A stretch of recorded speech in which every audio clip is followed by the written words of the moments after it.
नमस्कार, मैं हूं प्रोफेसर राजेंद्र प्रसाद पांडे। आज की चर्चा का विषय है अनुवादक की दृश्यता। अनुवादक की दृश्यता से हमारा अभिप्राय है विजिबिलिटी ऑफ ट्रांसलेटर्स। इस इकाई में हम बताने की कोशिश करेंगे कि जब हम अनुवाद करते हैं तो अनुवादक को कितनी छूट मिल सकती है, कितनी नहीं मिल सकती है। यह प्रकरण भी अनुवाद के मुद्दों से संबंधित है। ये 7वां वीडियो है। तो चर्चा का विषय है ट्रांसलेटर्स विजिबिलिटी, अनुवादक की दृश्यता। और चर्चा के मुख्य बिंदु हैं दृश्यता से अभिप्राय। What does it mean when we say visibility. अगला बिंदु होगा दृश्यता की अवधारणा, कॉन्सेप्ट ऑफ विजिबिलिटी और लॉरेंस वेन्यूटी की स्थापना है। उसके बाद हम चर्चा करेंगे फॉरेनाइजेशन यानी विदेशीकरण। अगला बिंदु होगा लोकलाइजेशन, स्थानीयकरण। उसके बाद बिंदु होगा डोमेस्टिकेशन, घरेलूकरण। और अंत में हम चर्चा करेंगे अनुवादक की भूमिका। तो हम चर्चा आरंभ करते हैं अनुवाद के मुद्दों को केंद्र में रखकर। अभी चर्चा का विषय है अनुवादक की दृश्यता, विजिबिलिटी ऑफ ट्रांसलेटर। असल में अनुवादक कभी अदृश्य होता नहीं है, लेकिन वो कितना दृश्यमान होता है वो इस पर निर्भर करता है कि अनुवाद करते समय वो कौन सी पद्धति अपना रहा है। यदि वह अक्षरशः अनुवाद करता है तो स्वाभाविक रूप से उसकी भूमिका, उसकी पहचान सामने नहीं आ सकती है। लेकिन जैसे ही उसने थोड़ी उदारता बरती, जैसे ही उसने छूट ली, जैसे ही उसने थोड़ा अपना विवेक प्रयोग किया, तो ये स्पष्ट हो जाता है कि अनुवादक अपनी भूमिका रेखांकित करना चाहता है। ट्रांसलेशन करते समय, during the process of translation, translator wants to visualize himself or herself in the process of translation, what he or she actually does. But how it is possible? How can it be done? ये संभव कैसे है, ये कैसे हो सकता है? इसके लिए निश्चित रूप से उसे वे पद्धतियां अपनानी पड़ेंगी जिसके द्वारा अनुवादक की दृश्यता संभव हो सके। तो ये विजिबिलिटी क्या है? विजिबल, जब हम साधारण शब्दों में कहते हैं कि you are visible, you are not visible. Visible means being present. और प्रेजेंस का मतलब ये नहीं है कि सिर्फ मौजूद रहना। That means one has to be active also. It is merely existence does not make one visible। यानी केवल मौजूद रहना, केवल सत्ता में रहना, केवल उपस्थित रहना, केवल मौजूद रहना ही किसी को दृश्यमान नहीं बना सकता है। जब हम किसी से कहते हैं आप तो दिखाई नहीं देते हैं, आप चांद हो गए हैं, 14वीं के चांद हो गए हैं, आप ईद के चांद हो गए हैं, तो इसका क्या मतलब होता है? इसका मतलब है कि you have become invisible. It means you are not visible in the public domain. यानी सामाजिक रूप से जन संपर्क में आपकी उपस्थिति कम दर्ज हो रही है। तो जब हम ट्रांसलेशन के बारे में ये कहते हैं, अनुवाद के संदर्भ में कहते हैं ट्रांसलेटर्स विजिबिलिटी, तो इसका मतलब क्या होता है? इसका मतलब ये होता है कि अनुवादक को मुखर रूप से अपने व्यक्तित्व का प्रकाशन करना चाहिए। और ये कैसे संभव है? It is only possible when translator uses his or her own wisdom while translating from one language to the other। जब एक भाषा से हम दूसरी भाषा में अनुवाद करते हैं तब ये केवल तभी संभव है जब हम ये बताने की कोशिश करें कि आखिर हमारा भी अस्तित्व है, हम कोई मशीन नहीं है। This is how a translator makes himself or herself different from machine translation। The translated text must be changed only if one is proactive in the process of translation। यही तो उसे मशीनी अनुवाद से भिन्न करता है। नहीं तो मशीन भी यंत्रवत अनुवाद कर देती है। अगर डिक्शनरी मीनिंग खोज करके ही अनुवाद किया जा सकता है तब मेंटल एप्लीकेशन की आवश्यकता कम रह जाती है। मनुष्य के विवेक का कौशल तभी प्रकट होगा अगर वो अपनी मुखर प्रतिभा दिखाएगा। और ये कैसे संभव है? ये केवल तभी संभव है जब अनुवादक अपनी दृश्यता दिखाएगा। लेकिन ये दृश्यता होती क्या है, इसको सबसे पहले किसने बताया? तो हम चर्चा करते हैं लॉरेंस विनिटी की। लॉरेंस विनिटी की पुस्तक आई इनविजिबिलिटी ऑफ ट्रांसलेटर। पुस्तक का शीर्षक तो यह है कि अनुवादक की अदृश्यता, लेकिन what does it deal with, how does it discuss? तो इसमें चर्चा क्या की गई है? पुस्तक पूरी चर्चा में जो जितने नैरेटिव्स है ट्रांसलेशन के, उसको रीडिफाइन करने की कोशिश करती है, उसको पुनर्परिभाषित करने की कोशिश करती है। और इस पुस्तक में लॉरेंस विनिटी पूरी तरह से ये बताने की कोशिश करते हैं कि ये जो चर्चा है अनुवादक की दृश्यता अदृश्यता की, ये वास्तव में अनुवादक को अदृश्य नहीं होना चाहिए। This is unfortunate that translator has herself or himself tried to make himself or herself disappear or invisible। वो अनुवादक या अनुवादिका स्वतः इस तरह से शायद प्रयास करते हैं कि वो नेपथ्य में चले जाए, पर्दे के पीछे चले जाए। लेकिन जब मंच पर अभिनय होता है तो केवल जो अभिनेता अभिनेत्रियां हैं उन्हीं की भूमिका नहीं होती है। जिस तरह से रंगमंच के पीछे नेपथ्य के जो सूत्रधार होते हैं, जो कलाकार होते हैं, उनकी भूमिका होती है।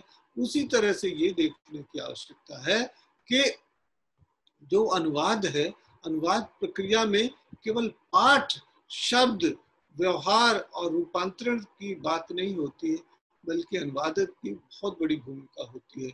और वह अनुवादक तभी लक्ष्य भाषा में एक अच्छा पाठ प्रस्तुत कर सकता है जब वह अपने कर्तव्य के प्रति पूर्ण निष्ठा रखे।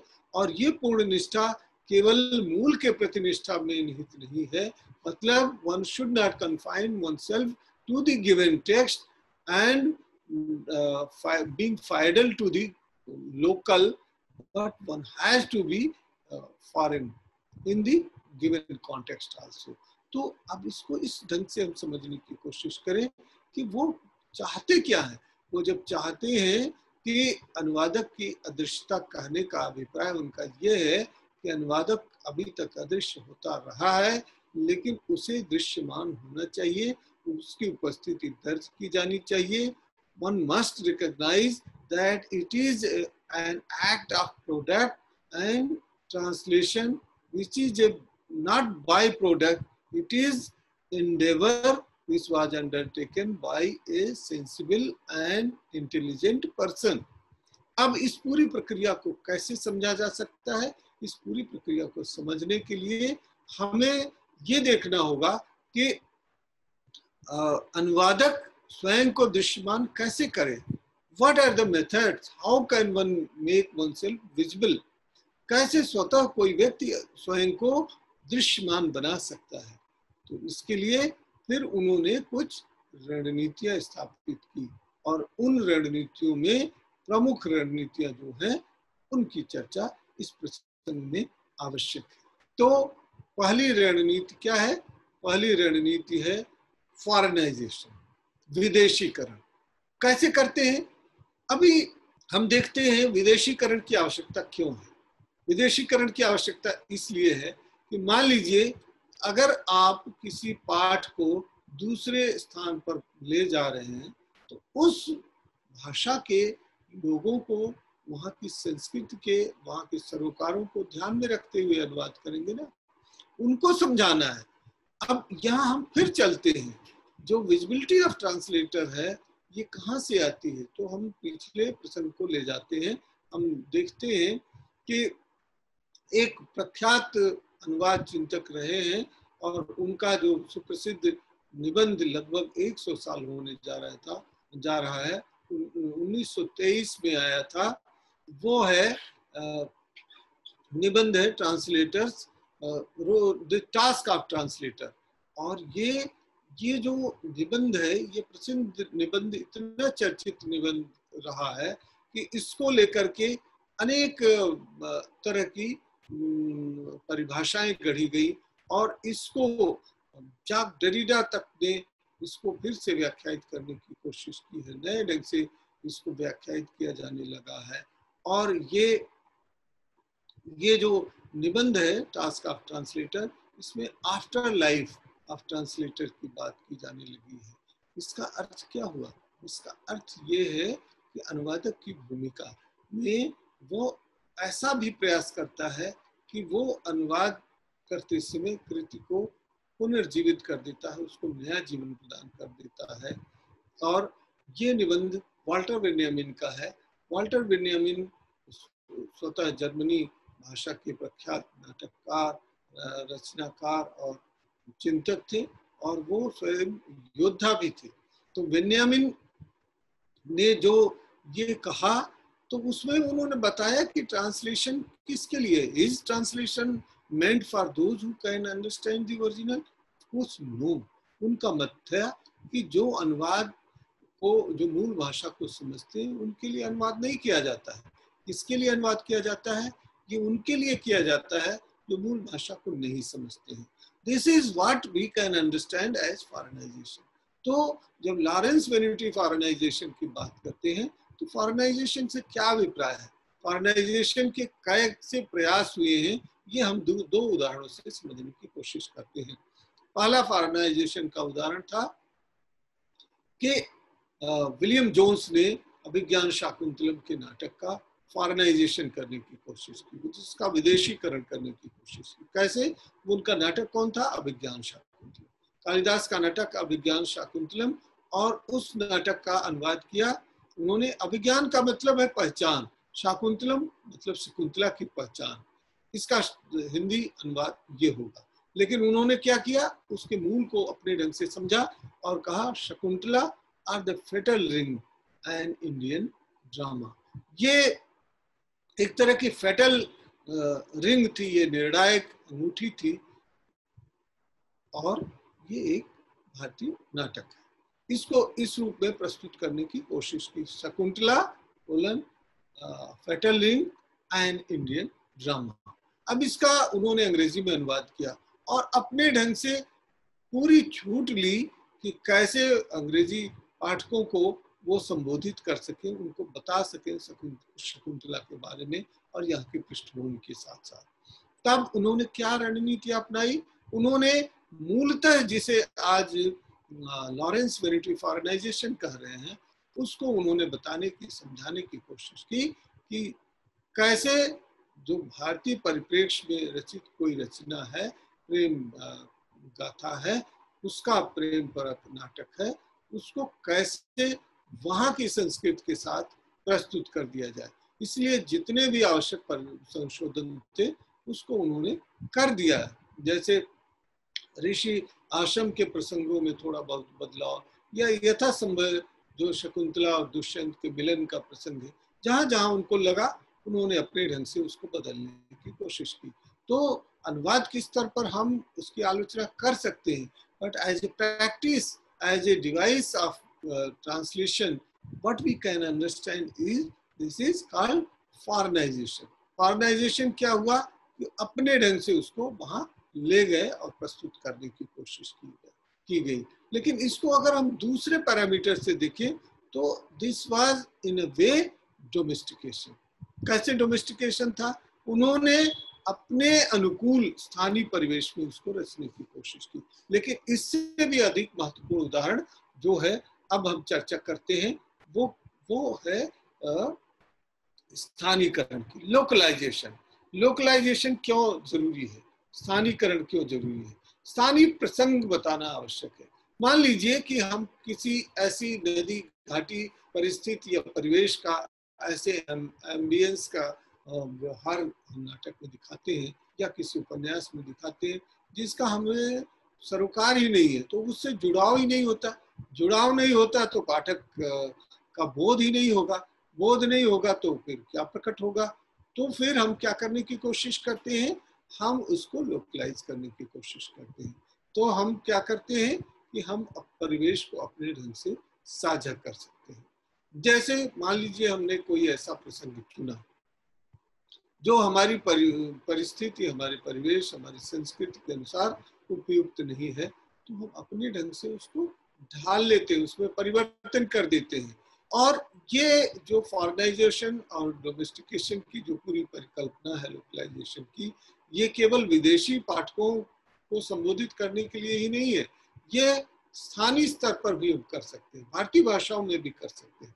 मान लीजिए कि हम इसको दूसरे ढंग से समझने की कोशिश करें कि अगर कोई एक अनुवाद अगर हम ले जाके प्रस्तुत करें, मान लीजिए गोरा का अनुवाद हिंदी में हमने पढ़ा, और अगर हिंदी में उसको उसी रूप में ग्रहण करने में हमें कठिनाई है, तो हम क्या करेंगे, तो हम कयास लगाएंगे, हम अनुमान लगाएंगे, हम उसको समझने की कोशिश करेंगे, उसके निकट नहीं पहुंच पाएंगे।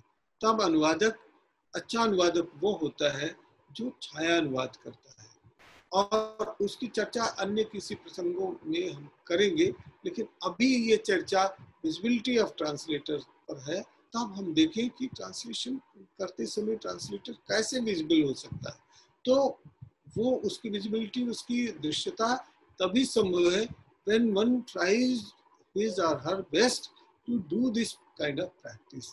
तो ये कैसे संभव है, ये केवल तभी संभव है जब हम कुछ इस तरह का आचरण करें अनुवादक के रूप में, जो कि हम बता सकें कि हमारी जो निष्ठा है वो निष्ठा इसी रूप में नहीं है कि हम मूल पाठ के प्रति चिपके रहें, उसके साथ हम न्याय कर सकें। कभी कभी यह आवश्यक होता है कि हम नया अर्थ दे दें, तब हम शायद ज्यादा न्याय कर पाएंगे। और इस पूरी प्रक्रिया में सबसे अच्छा उदाहरण डोमेस्टिकेशन और लोकलाइजेशन का जो है उसका उल्लेख मैं करना चाहता हूँ। वो है मर्चेंट ऑफ वेनिस, शेक्सपियर का एक बहुत महत्वपूर्ण नाटक है, और उस नाटक का डोमेस्टिकेशन और लोकलाइजेशन करने की कोशिश किसने की, भारतेंदु हरिश्चंद्र ने की, और उसका शीर्षक दिया दुर्लभ बंधु। मतलब मर्चेंट ऑफ वेनिस तो वेनिस का सौदागर, वेनिस का व्यापारी, इसको दूसरे लोगों ने किया, रणवीर राघव ने किया, हरिवंश राय बच्चन ने किया इसका अनुवाद। लेकिन सबसे ज्यादा डोमेस्टिकेशन और लोकलाइजेशन करने का प्रयास, स्थानीयकरण और घरेलूकरण करने का प्रयास किया, वो किया भारतेंदु हरिश्चंद्र ने। कैसे किया, वो उन्होंने इस रूप में किया कि सभी पात्रों के नाम बदल दिए, सभी जितने कैरेक्टर्स थे, जितने कास्ट थे उसमें सबके नाम बदल दिए, और वहां जो है पुरुरुआ हो गई, वहां जो चरित्र है पोर्शिया है, उसका चरित्र का नाम बदल दिया। वहां उन्होंने एंटानियो को, बैसानियो को, सबके नाम बदल दिए, भारतीय कर दिए, और उनको बताने की कोशिश की कि कैसे ऐसे लगा कि जैसे ये भारतीय रंगमंच से बना हुआ कोई नाटक है। और ये नहीं, उन्होंने भारतीय पृष्ठभूमि से चरित्रों को चुना, और साइलाक कौन बनता है, एंटानियो कौन बनता है, बैसानियो कौन बनता है, पोर्शिया कौन बनता है, इसके नामकरण भी हिंदी नाम रखे और भारतीय प्रसंग से चुनकर रखे। उनके डायलॉग बदल दिए, थोड़े बहुत जो संवाद है वो भी बदल दिया। और मर्चेंट ऑफ वेनिस, वो वेनिस का व्यापारी नहीं बल्कि दुर्लभ बंधु के रूप में रख दिया गया। कौन दुर्लभ बंधु, जो मतलब वो पाउंड ऑफ फ्लैशेज जो चाहता था, जो मांस, उतने जितना मुद्रा दिया था उसके बदले वो मांस चाह रहा था, ना भुगतान कर पाने की स्थिति में। तो इस पूरी परिस्थिति को कैसे भारतीय प्रसंग में रखने की उन्होंने कोशिश की, इसको इस दृष्टि से देखा जाए तो वो एक बहुत ही रोचक और बहुत ही महत्वपूर्ण ट्रांसक्रिएशन है, पुनरुत्पादन है, पुनर्सृजन है, और एक तरह का भव्यतम डोमेस्टिकेशन है। डोमेस्टिकेशन क्या होता है, जैसे प्रसंग, भारत के प्रसंग में तो डोमेस्टिकेशन ये कोई अजनबी बात नहीं है, अजनबी घटना नहीं है। एक कोई स्त्री जो दूसरे पुरुष के घर जाती है, वो पूरी तरह से डोमेस्टिकेट कर लेती है, अपना लेती है, आत्मसातीकरण हो जाता है, उस घर को अपना समझ जाती है। ये नहीं है कि अपने माता पिता के घर को भूल गई, लेकिन उसकी पूरी कोशिश होती है, पूरी तरह उसकी फर्स्ट प्रायोरिटी फाइडेलिटी क्या है। अगर चुनाव पति पिता के घर और पति के घर में होने को होता है तो भारत तो उसका उत्कृष्टतम उदाहरण है। This is the best example कि उसको डोमेस्टिकेट कर दिया जाता है। अब डोमेस्टिकेशन क्या होता है कि उसको अपने ढंग से अडॉप्ट कर लेना, उसको अपना लेना, उसको अपना बना लेना। इस पूरी प्रक्रिया में जो पद्धति अपनाई जाती है वो ये कि मूल पाठ को तो रखना ही रखना है, लेकिन अब हमारा लक्ष्य क्या है, टारगेट ऑडियंस को यानी संबोध्य पाठक वर्ग को संबोधित करना है। तो उनके हित की चिंता करना सर्वोत्तम होना चाहिए, सर्वश्रेष्ठ होना चाहिए, और उनके हित की चिंता के आलोक में ही ये पद्धतियां अपनाई जाती हैं जब डोमेस्टिकेशन करने की कोशिश की जाती है। दुनिया में अनेक अनुवाद हुए, बदले गए हैं, कोई परिवेश बदला गया है, लेकिन कैसे, आप देखिए कि मर्चेंट ऑफ वेनिस किस तरह से दुर्लभ बन करके सामने आता है। और अगर ये ना बताया जाए बहुत से लोगों को तो पता ही नहीं चलता कि ये अनुदित नाटक है। इसके अलावा और भी बहुत से उपन्यास, बहुत सी कहानियां, उसका इस तरह से आत्मसातीकरण कर लिया जाता है, इंटरनलाइज कर लिया जाता है कि उस पूरी प्रक्रिया में हम पाते हैं कि अनुवादक ने अपनी सर्वोत्तम भूमिका निभाई है। इसीलिए वो विजिबल है, और विजिबल होने के लिए जरूरी नहीं है कि वो दृश्य पर आए, लेकिन उसकी जो प्रखर अभिव्यक्ति है वो सामने आती है, उसकी भूमिका स्पष्ट हो जाती है। और इसी संदर्भ में जब ऑक्टेवियो पाज कहते हैं it liberates from the confine of the original, तो उनका अभिप्राय यही होता है कि वास्तव में उसको वो पुराने बंधनों से मुक्त करना, उसकी चार दीवारी से बाहर उसको निकाल देना। और इस प्रक्रिया के लिए कौन सी पद्धति या रणनीति अपनाई जाती है, तो जैसा मैंने अभी कहा कि ये डोमेस्टिकेशन और लोकलाइजेशन, डोमेस्टिकेशन लोकलाइजेशन में थोड़ा अंतर है, इसको समझने की कोशिश करनी चाहिए। घरेलूकरण और स्थानीकरण, स्थानीकरण में हम क्या करते हैं कि केवल परिवेश को बदल देते हैं, लेकिन घरेलूकरण में हम उससे भी आगे जा करके उसको अपना समझ लेते हैं कि ये हमारी अपनी भाषा। अभी मान लीजिए कि चाय शब्द है, चाय शब्द अगर बहुत ज्यादा हम उसके विस्तार में न जाए, जेनेटिक मीनिंग खोजने ना निकले, हमको पता ही नहीं चलेगा किस भाषा का शब्द है। आज इसके लिए रिसर्च करने की जरूरत होगी कि चाहे हिंदी का शब्द है, कहाँ का शब्द है, जाली है। इसी तरह से स्टेशन तो स्पष्ट है, अभी भी अंग्रेजी का शब्द है, लेकिन बहुत से ऐसे शब्द हैं जो हमने इस कदर इस तरह से अपना लिया है। ऐसे दूसरी भाषाओं में भी ऐसे शब्द अपनाए गए हैं। भाषाओं की दृष्टि से चार तरह के शब्द होते हैं, आगत, इम्पोर्टेड और बारोड। तो अब जो लोकलाइजेशन एक तरह से बारोइंग है, एक तरह से उधार ली हुई चीज है, लेकिन जो डोमेस्टिकेशन है वो एक तरह से एडाप्टेशन है, उसको अपना लिया गया, यानी उसको आयात कर लिया गया, उसका आयातित करना कहा जा सकता है। इस तरह से आप देखें तो डोमेस्टिकेशन और फॉरेनाइजेशन, लोकलाइजेशन, ये जो स्ट्रेटजीज ऑफ ट्रांसलेशन है, ये जो अनुवाद की रणनीतियां हैं, ये वास्तव में अनुवादक की क्षमता, प्रतिभा और कौशल का परिचायक होती है। अनुवादक की दृश्यता इनके माध्यम से सामने आती है। ये रणनीतियां लॉरेंस बेनेटी ने प्रस्तुत की थी, प्रस्तावित की थी, लेकिन इसके अतिरिक्त भी अनुवादक की दृश्यता के लिए अनेक रणनीतियां हमारे यहाँ पहले से मौजूद है।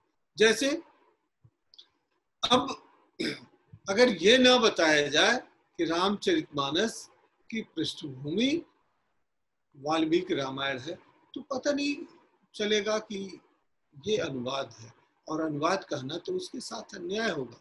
यानी ये एक स्वतंत्र रचना है। स्वतंत्र रचना कैसे है कि रामचरितमानस के चरित्र तो वाल्मीकि रामायण से मिलते हैं, लेकिन उससे भिन्न भी है, और इतनी अच्छी रणनीति अपनाई है, इतना समावेश किया है, ऐसा भाषा का कौशल है, लगता ही नहीं कि ये किसी कृति पर आधारित है। तो अनुवाद की जो मूल विशेषता होती है वो ये होती है कि वो मूलतः किसी पाठ पर निर्भर होता है, लेकिन जब एक ही भाषा में अनुवाद होता है तब और एक ही शैली में अनुवाद होता है तब शायद उसमें अंतर कर पाना कठिन होता है। वो रचनाकार की प्रतिभा पर निर्भर करता है और स्वतंत्र रचना बन करके वो सामने आ जाती है।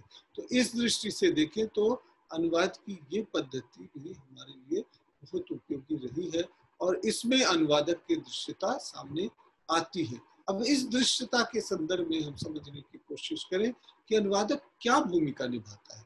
अनुवादक ये भूमिका निभाता है कि अनुवाद करते समय वो मूलतः जो संबोध्य पाठक वर्ग है उधर पहुंचने की कोशिश करता है, टारगेट ऑडियंस को ध्यान में रखता है। टारगेट ऑडियंस को ध्यान में रखने समय वो कुछ छूट ले लेता है, कुछ उदारता ले लेता है, कुछ उसके साथ न्याय करने की कोशिश करता है और इस कभी कभी इस पूरी प्रक्रिया में न्याय भी होता है, कभी कभी अन्याय भी हो जाता है। और क्या पद्धतियां अपनाई जाती हैं इसको भी हम समझने की कोशिश करते हैं कि अनुवादक अपनी तरह से अपने ढंग से कुछ छूट लेकर के उनको प्रस्तुत करने की कोशिश करता है। और इस पूरी प्रक्रिया में घरेलूकरण और विदेशीकरण, स्थानीकरण में मूल पाठ कहीं विचलित होता है, लेकिन कितना विचलन आवश्यक है, कितना विचलन आवश्यक नहीं है, इसको भी हमें समझना होगा। और इस दृष्टि से देखें कि अनुवादक कैसे विवेक करे, क्या to what extent one should go to liberate from the confine of the original। तब हमें देखना होगा कि वास्तव में जिस पाठक वर्ग तक संबोधित करना चाहता है उसके लिए वो कितना उपयोगी होगा और कहीं ऐसा नहीं कि मूल रचनाकार के साथ ये अन्याय हो जाए। तो इनके बीच जो समन्वय बनाने की कोशिश होती है, कैसे जो है बैलेंसिंग की जो चेक एंड बैलेंस, जो संतुलन की जो पूरी प्रक्रिया है, समायोजन की जो पूरी प्रक्रिया है, अनुवादक उसमें कितनी निपुणता हासिल करता है ये उसके विवेक पर तो निर्भर करता ही है और इसके साथ साथ उसके जो डोमेन नॉलेज है, जो विषय पर ज्ञान है, भाषाओं का ज्ञान है, संस्कृतियों का जो अध्ययन है, इस पर भी ये निर्भर करता है। तो अभी जो चर्चा हमने की उस चर्चा का मुख्य बिंदु है अनुवादक की दृश्यता, विजिबिलिटी ऑफ ट्रांसलेटर, लेकिन इसमें मुख्यतः लॉरेंस वेनिटी के विचारों पर यह आधारित है चर्चा। और लॉरेंस वेनिटी ने जो अपनी रचना इनविजिबिलिटी ऑफ ट्रांसलेटर में बताने की कोशिश की कि ट्रांसलेटर्स इनविजिबिलिटी में ये बताने की कोशिश की कि कैसे अदृश्य समझा जाने वाला अनुवादक या अनुवादिका कैसे अपनी सार्थक भूमिका के माध्यम से अपनी उपस्थिति स्पष्ट रूप से दर्ज करती है, इसको समझने की आवश्यकता है। और इसके लिए उन्होंने डोमेस्टिकेशन, लोकलाइजेशन, फॉरेनाइजेशन जैसी पद्धतियों की चर्चा की। इसके अतिरिक्त अन्य पद्धतियों का भी उपयोग हो सकता है। मुख्य विषय यह है कि अनुवादक दृश्यमान हो, विजुअल हो अनुवाद की पूरी प्रक्रिया में। तो आज की चर्चा यही संपन्न करते हैं और फिर हम चर्चा शुरू करें। धन्यवाद।